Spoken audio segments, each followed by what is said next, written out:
This is a tip network where we help you level up through self-improvement with a sprinkle of sarcasm. Yep, do I do this all day? Sprinkle. All right, so today we're going to be talking about something that I wish we would not be talking about, but somehow new chain of events have happened with FreshandFit, throwing out these copy strike on everybody, abusing, and I guess we're not big enough to get them. Every time we try to get out, they pull us back in. Pull us back into the vortex. Pull us right back in the vortex of commenting on FreshandFit, and you know this. But this situation is every YouTuber has to address. Every YouTuber with a conscience has to address, and to a lot of folks' credit, they have been addressing it. Oh yeah, the lead attorney. His live stream was on fire. His live stream today was a star-studded event of the Manosphere. So you had Kevin Samuels. I've seen Duke and Don. O'Shea Duke Jackson. Duke. Yeah. Booty Club sounds. All right. Abba from Abba and Preach. Poor Man's Podcast. Kevin Ray Wilder. Kevin Ray Wilder. Allende was in there. Spencer Cornelia. That's my boy right there. Yeah. Spencer Cornelia. Who I mean, and of course the normal the regulars who are on Lead Attorney's podcast. What do they call themselves? The jury. The jury. The Supreme Court, the jury. Also, JT Pocket Watcher was in there. Pocket Watcher was it? It was just amazing. Beautiful Lies, El Guapo. El Guapo, one of my favorite content creators. El Guapo, it just hit 10,000. Shouts out to the Lead Attorney, hit 100,000. 100,000. Congratulations. We're gonna do a separate video on that. Portman Podcast hit 200,000. He got a second 100,000 in 4 months. I don't know. That man is getting it. I mean, getting it good. The old man Uncle Stu, the old man on the block, was there. He's a new content creator, and so why would all of these creators come on one stream? All of the heavy hitters. I'm not just talking about I'm talking about everyone who maybe have 5,000, 2,000 subscribers, all the way up to like million. I think Abba and Preach is like 1.7 million. Playback was up there too. Oh, Playback was there. Playback. Yeah.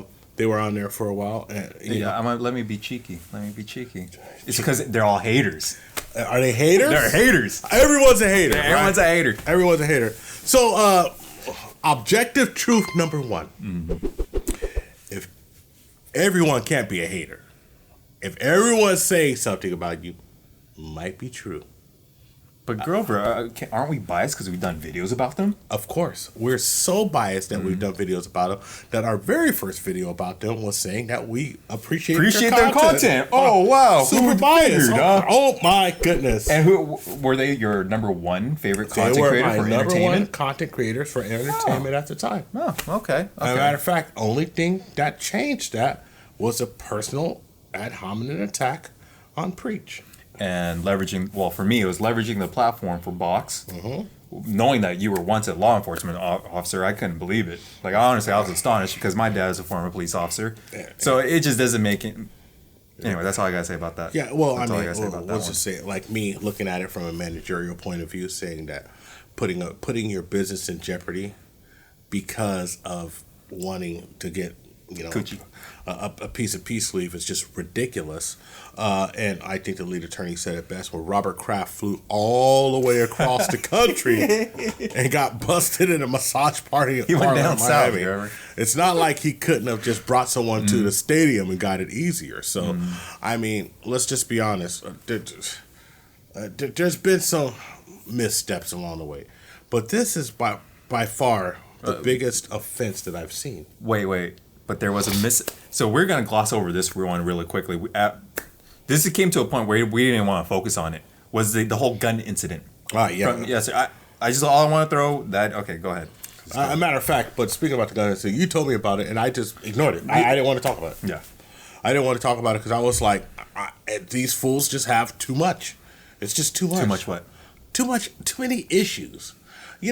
They've turned into the hot girl who's a psychopath, so you don't talk to her. That's what they've turned into. Like, they're fun to watch, but fun to play with. but you don't really want to be involved. Not too long, anyway. No. I mean, even some folks who are in their corner who objectively like them, like the Better Bachelor podcast, is Joker. I mean, he called him a bitch today. Said that it was a bitch move. So let's talk about the move that they did today. Okay. So the move that they did was applying copyright strikes on a bunch of content creators, but all at one time. Yeah. So the thing is, with this content creator, especially YouTube, you get 3 strikes, copyright strikes, and then you're out. Your channel is permanently deleted. If you try to re-register a channel, create a new channel, you're going against the terms and conditions, I believe, of YouTube. So having this wide array of almost like a carpet bomb of strikes on all these different channels, from the smaller creators to the bigger creators, which was a really bad move on their part. It just ridiculous. And also announcing that you are going to do it and saying that there's consequences for your action on your podcast. They use that word retaliate too. Yeah, and here's the problem. Here is the problem with that. They don't understand, for the life of me, so I have to say that I gave people too much credit for being intelligent. They're not. Because they don't understand what fair use actually is. They don't understand that, like, if you're reporting news or you're adding, or you're changing it in any way, you don't have to even do it in good faith. And let's just go down this route of thinking. MSNBC and Fox News both say the same story, totally different. There are no copyright strikes. There's no lawsuit about it because you're allowed to give your slant and your opinion on it. It doesn't have to be in good faith. So when, let's say MSNBC was talking about Donald Trump, it wasn't in good faith. They don't like Donald Trump. When Fox was talking about Obama, it wasn't in good faith. They don't like Obama. They're telling the story to make them look as bad as they can. Mm-hmm. So even when these creators were telling the story to make them look as bad as they can, which, by the way, FreshandFit, you've done a lot of that. Yeah, you guys done a lot of stuff, man. And there's been plenty of evidence out there. Yeah, and that you've been called out for. And your 5-hour stream, babbling, not saying anything, and then saying that proves everything. You're appeasing your fans, but you ain't appeasing us. Trust me, we really watch it. Anybody not caught up in the idiocracy of your sphere and your idiom, confirmation bias. Anybody who will just look into it will just understand that you guys are totally and completely full of fecal matter. You guys do not practice what you preach, and then you try to go and sell a course about it, and then you try to dodge and deflect. Yeah. Like, it just doesn't make any sense. Yeah. And in fact, going back to this whole copy strike thing, if you are a YouTuber, which we are YouTubers, you know the unspoken rule, and it's been spoken before, is you don't apply copyright strikes on other people's content when you're making a transformative content. In fact, when you're doing critiques with opinions and different slants, that's transformative. Yeah. Fair use. 100% fair use. And so what happened? Before we even give our personal commentary on it, what happened? It didn't work. The 20 copyright strikes against Aberrant Preach, what YouTube said was that this appears to be fraudulent. Mm-hmm. We are concerned. We're concerned, and we're giving you 7 days. Your channel may be deleted. Mm-hmm. And so then you turn around and you turn on the lead attorneys. What does that mean? It means shut up. What you should have did, you were talking on your live stream about what you were doing, makes you look worse. And honestly, I screenshotted those community posts. So if I screenshotted the community posts, who do you think else screenshotted those community posts? Because YouTube has it. It's theirs. Well, the post is no longer available, Grover. Oh, no longer available. So it's just like, let's clean up our mistakes. I wonder why you would have to delete something if you stood on your square. Hey, let me ask you, Grover. Remember you're saying that once they have a particular pattern of behavior, to me, this is a pattern of behavior of always covering things up and erasing things. So it shows me they're liars. Yeah, I would say that the number of fallacy and bull crap that comes out of them is at the highest level I've ever seen. And also, I would say this. Ayunde said this on the lead attorney stream. He said that Myron will never meet somebody on an equal ground. will never meet somebody in a debate on an equal ground or even physically on an equal ground. Look at everything that's happened in the last, let's just say, 5 months with Fresh and Fit. You've had a Hyundai go in there, Myron grabs a gun, right? A Hyundai's by himself, then you lie and say that he broke down the door was open, right? You know, people just gloss over that lie, you're obviously lying. Then you have, before that, you had the Abba and Preach situation where you challenged, you guys challenged Preach to a fight after talking about his country. Preach says, okay, let's go. And then all of a sudden you want to monetize it. Fresh, by the way, you're a clown. You're a clown for that. I mean, just for this, for me, please put him as a clown behind us right there. Because you're a clown for that. You want to monetize for, you don't monetize something after you talk about, somebody's wife in someone's country. You know what you do? You either hold the L or you give an ass whooping. That's just what you do in that situation. That's one of those situations where violence is seldom the answer, but that's an answer for that. If you talk about my wife, if you talk about my country, if you talk about my mom or anything like that in such disparaging terms, if I see you, I'm going to put my foot in your ass. That's just the way it works. But Grover, he's a high-value man. He can get away with those things. He can get a high-value ass whooping. That's what he can get. In fact, actually, let me ask you, is that what high-value men do? No, what high-value men do is what Kevin Samuels does. Whether you like that man or not, whether you agree with what he says or not, what Kevin Samuel does is says, I don't beef with people because he's above the fray. Check this out. Bill Gates gets slammed daily that he is microchipping people. Bill Gates ain't never said nothing to him because he's busy making money and being Bill Gates, which leads me to believe to one thing. You guys don't have it like you said you had it. You're frauds. What do you mean? What do you mean they don't have it like they said they have it? I don't know. You mean they really can't? Are you trying to imply that they can't afford their lifestyle? I'm trying to say that they are not getting it like they were because if you were getting it that good, if you're having that much money, if you have that many receipts, you wouldn't have time to put copyright strikes on folks. You just keep churning out your content and making that money. Obviously, the money's dropped off a little and you're getting hurt by it. And so now you're retaliating, trying to get it back. You want to get these things off the air. Everything with any mention of Fresh and Fit, you wanted to copyright strike it. You want to censor. You wanted to censor. Yeah. And, I'm gonna have to say this. My part of this commentary is this. What I hate the most is the cancel culture. I made videos about cancel culture going too far. Right here. I hate it. I dislike it. I think cancel culture is the worst thing that happened in the United States. I think that when people say, well, some people should be canceled and this and that, I said, no, people shouldn't be canceled. People, if they go too far, then you can choose not to buy from them, but getting them totally off a platform is ridiculous. And what have you folks done? You've turned into what you say you despise, because every YouTuber believes in freedom of speech, but you don't want that freedom of speech. Now, I've always said that freedom of speech applies for the government, but amongst this YouTube community, if someone criticized me and someone made a video about me, I would just say it is what it is. Okay, thank you. Thank you for noticing. I will come back at you with a video if I had to. But that's not what you folks are doing. What you folks are doing is trying to stop people from talking about you. Stop people from critiquing you. And then, they can't use your video. Hey, it's fair use, guy. And guess what's going to happen tomorrow? Now that you failed, you're going to have thousands of videos fair use against you. You've created what you hate the most. And you're going to get a lot of different YouTubers. That's not even part of the manosphere. That is, they're not even talking about male self-improvement or relationships. They're going to be looking at you cockeyed. Yeah. Because that's a no-no. What you're doing is crossing the line. It's a taboo in the YouTuber space where you're using copy strikes on your fellow YouTubers. But it's a taboo for men. It's a taboo for men. Real men don't do that, and that's my problem.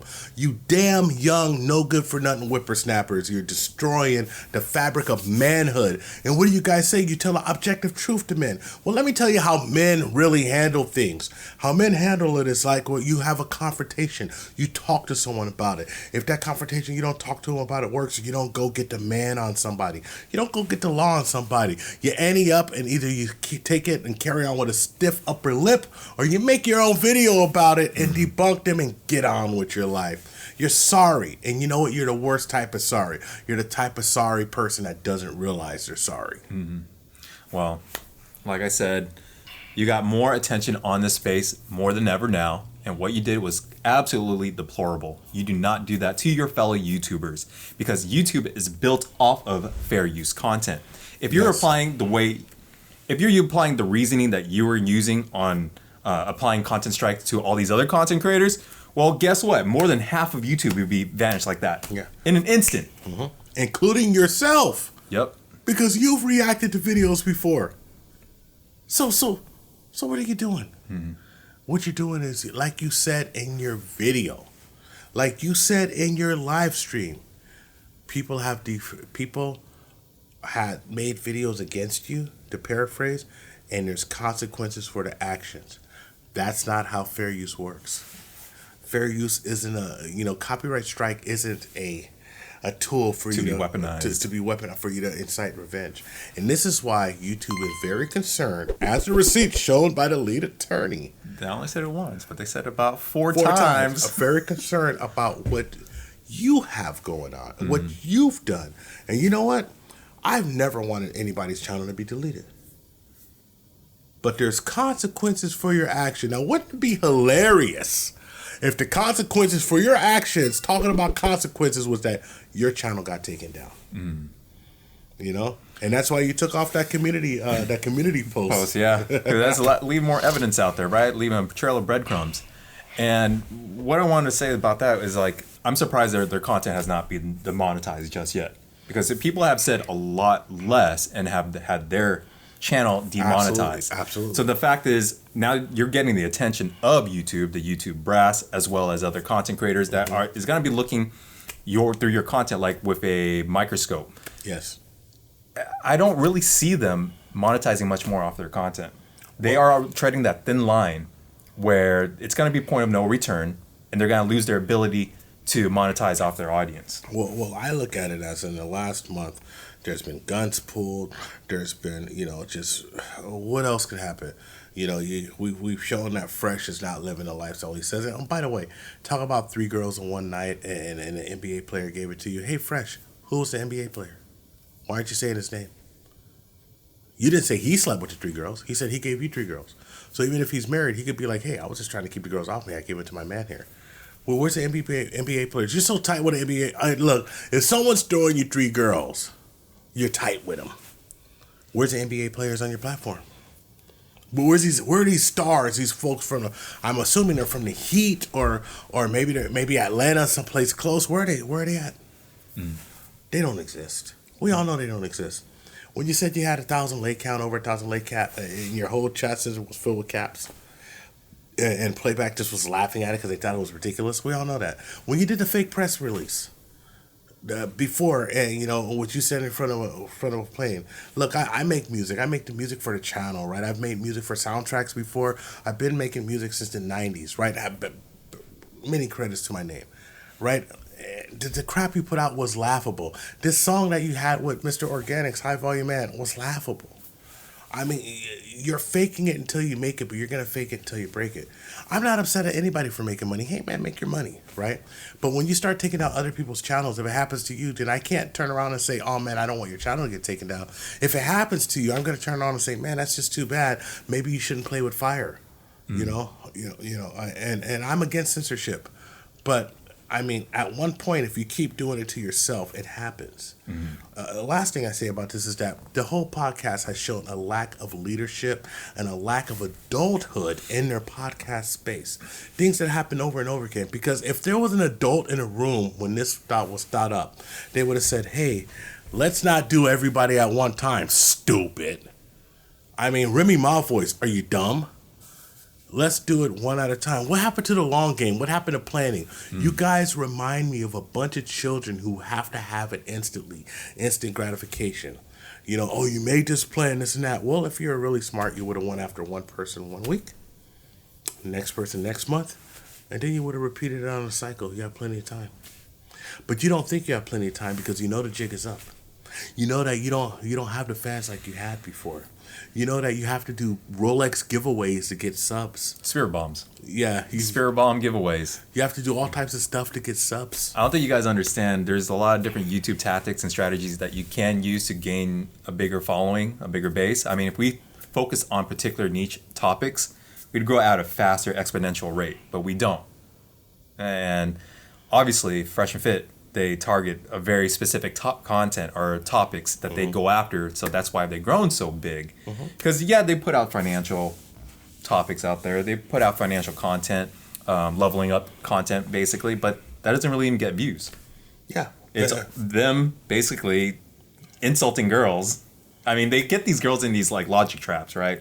Which the girls kind of walk in on themselves. So I'm gonna say that. But the girls aren't allowed to have their phones. They're not allowed to have notes. And Myron has a big notebook. True. Yeah, that's true. So it's not even a logic trap. It's I have an open book test, and they have a closed book test, and I'm impressive because I'm smarter than them. Hey, why didn't you debate Kevin Ray Wilder if he wanted to debate you?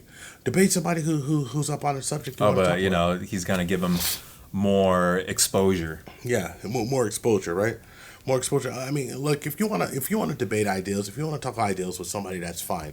But you shouldn't be trying to get anybody demonetized. You shouldn't be trying to get anybody out of the game. That's not something that you should be doing together. And you know what? Quite honestly, you guys are an insult. You're an insult to black people. But you probably don't even consider yourself black because you guys are both not DOSs and you're not born from this country. DOS? Descendants of slaves.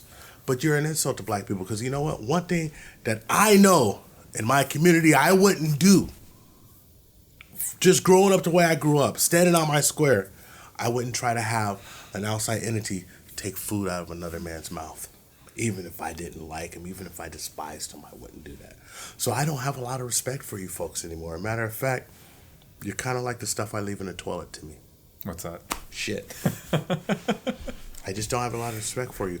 And like, I mean, I may not agree with everything that the TLA says. I think TLA is one of my favorite content creators. I don't agree with everything Awapo Beautiful Lie says. He's one of my favorite content creators.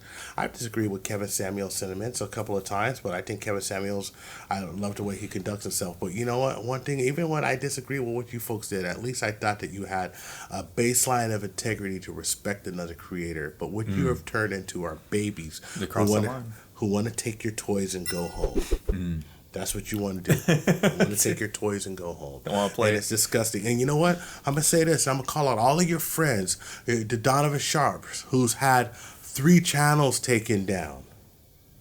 3 channels taken down before. Wait, off screen, off camera, Grover said, I respect Donovan Sharp. I don't want to go after Donovan Sharp. So honestly, this is... No, you've had 3 channels taken down, but they're your friends. So are you talking to your boys? Rolo Tomasi, are you talking to your boy?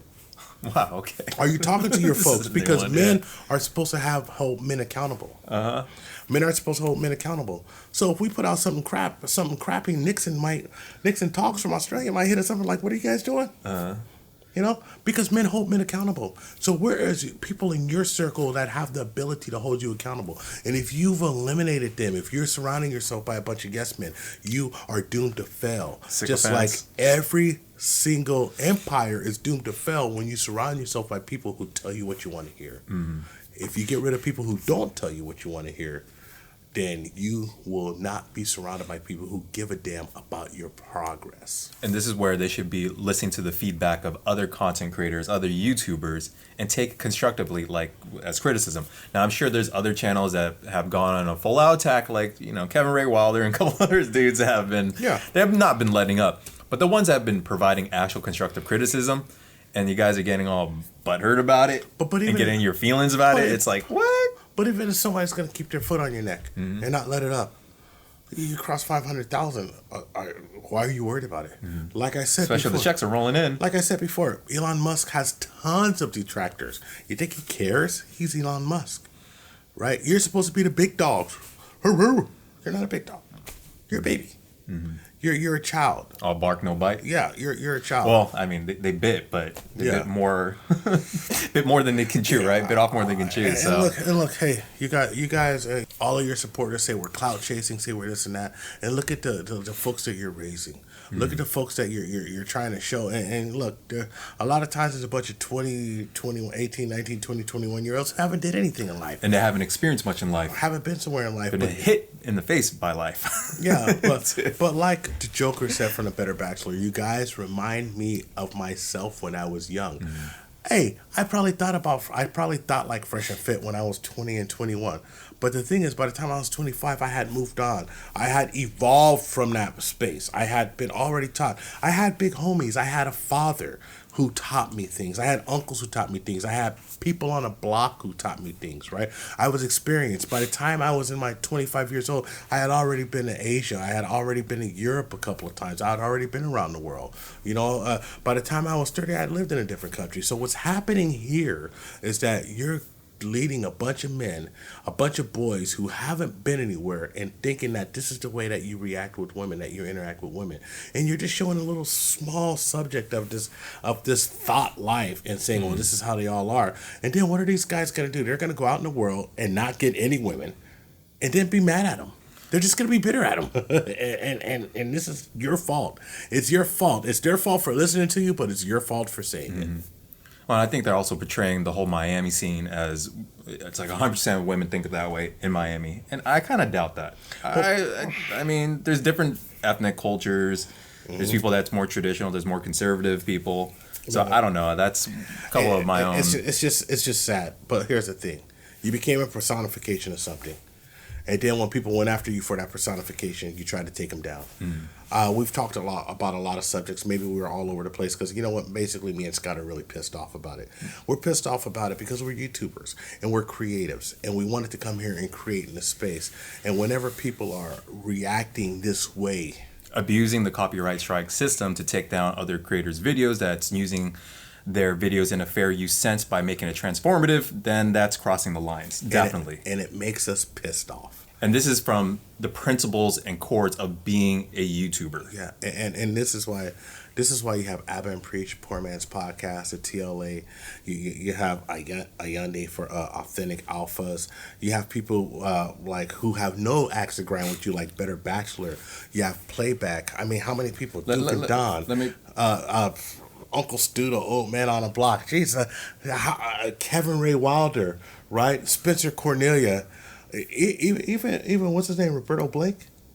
Thank you. Even he said something about fair use. He didn't say anything about Fresh and Fit, but he did dedicate a live stream on copyright. And Roberto Blake is a content creator. He's where I learned a lot of my stuff from. And so if you're watching this, Roberto, if you are, shout out to you. But anyway, so if he made a video about copyright but never mentioned anything about Fresh and Fit, like, how do I say this? If he's a content creator and other content creators go to him to watch him because he's the content creator, what do you think content creators on YouTube think about what Fresh and Fit would be doing, or the actions that Fresh and Fit done? It's deplorable. It's absolutely deplorable. It goes everything against YouTube and what it was founded on. It's a poor excuse for being a man. And I don't have anything else to say about it. I mean, you can have the final words. I'm just done. Done talking. Oh yeah. I'm done spitting my breath on people who honestly are just a disappointment to the space. Yeah. So, all right. So to let you guys in, the whole manosphere, this kind of content, honestly, it's not really my go-to content when I watch stuff. I like financial stuff. I like content creators type stuff. I like to Andrew Huberman's podcast, Lex Friedman. That's the kind of stuff I like to watch. And now it's making my focus really on what Fresh and Fit is doing because I really don't want them to be leading this new ideology for a new generation of men. Because this is going to transform the fabric of our culture if these guys think that this is how to operate in the world. They're creating, I'm going to say it, but they seem like a bunch of like incel culture that's being brewed right now. And I feel like that's a very strong word for me to use, but it's from an outside perspective, just watching how people, the fans of Fresh and Fit, it's building this weird, like, festering culture. Yeah, because they only get women because they got money. You call them incels, and maybe they're assholes, but regardless of what it is, ass cells, I don't know. But look, it's obvious. Like the whole thing with Fresh and the girl that we talked about it earlier. We did a couple of videos about it, and we didn't really go in on it. We just talked the truth about it. But I mean, it's just like you said. It's not Scott's content. It's my content. I watch the Manosphere. I watch the Black Manosphere, and that's why we have a good show together. Is because we have different points of views about stuff. Because we both agree on certain principles, and his financial principles principles intersect with some of my philosophical principles, and some of my external principles intersect with his. Internal principles, and that's why we have this show. That's why we got this yin yang. Yin yang. Oh, he wanted to call it the black and yellow experience. Black and yellow, yeah, but it's more like a black and beige experience. Black and yellow experience. And Scott black and banana experience. Scott was like, I was like black and yellow. And Scott was like, that's racist. I was like, oh god. But look, we're gonna keep bringing content. We're gonna keep having a good time with it, and you know what? We're gonna call out BS when we see it because we have integrity. We have integrity, and people call me out on my BS before, and I've had to fix it. Oh, Lord knows people always call me out on mine. And you had to fix it. Honestly, with the whole perception and reality thing, I just don't care. Like, what you got to say about me? It's just like, okay. Yeah. For the life of me, I don't understand. If you're making like $100,000 a month, who cares? Yeah. Who cares? Like, that doesn't make any sense, man. It's just, anyway. Maybe they're not making $100,000 a month. Really? You really think so? Well, they've lied before. So if all those girls around with the Lambos and everything, it's all the turtlenecks, the Cuban chains. Maybe it's leased. Maybe the chain is fake. Oh, so it's all about smoke and mirrors. Hey, man. Perception is reality. I said before, I always believed they were making money, but these are moves of people who are upset that their money's been cut. Well, a lot of it is kind of like some elements. I'm not calling them fake gurus, but there's elements of fake guru-ish tactics. More cultish to me. More cultish behavior. More cultish behavior. All right. So, like I said, the ideology thing. Yeah. So, like I said, I've been trying to stop talking about these fools for 10 minutes now. I think this is it. Let's hope they don't do anything else. Yeah. I don't want them to do anything else. Yeah. So, they already had this little gun incident. Now this copyright incident. And now we made a 37-minute video. There you go. So this is it. Actually, do you want to do more Fresh and Fit videos? I really hope these fools don't do anything else because we got a whole, Because we got a backlog of videos. I got to get out, right? And we got a whole bunch of stuff planned for next year. And I'm just, I'm tired of these idiots. Because I do not want to be a channel known for only this because... No. Like, let's talk about male self-improvement, manosphere. What else you want to talk about? Things that are happening in the black community that you have to even educate me on. I want to talk about education. I want to give people a point of view from a man who's almost 50 years old, who's really like started from nothing and built myself up and actually became something. And that's what I want to do. Okay. Yeah. All right. So make sure you like and subscribe on the YouTube. Leave a comment down below. Hit the notification. And follow all our socials. You'll see it right here at Tip Network. Everything's Tip Network. One word. One word. Follow me on the gram at IamGorilla1. All right. And then, then I'm at Scott.tiee. I'm really not on Instagram that much, but if you want to hit me up there, you can. And what I want to say is our new format is going to be reaction videos. That's going to be less than 10 minutes. And we're going to get that to you on a weekly basis. Then you're going to have more of a stylized, edited videos that I've been producing. We've been producing that will come out once a week, maybe twice a week or whatever, because they obviously take a lot longer. And so that's how the format's going to be. And we will at one point next year have some live streams. Yes, we will be having some live streams. Hey, thanks for rocking with us. Remember, like and subscribe like we said, and our goal is 10,000 subscribers by this time next year. Yep. Let's get it going. All right. Boom. All right, we're out. Peace.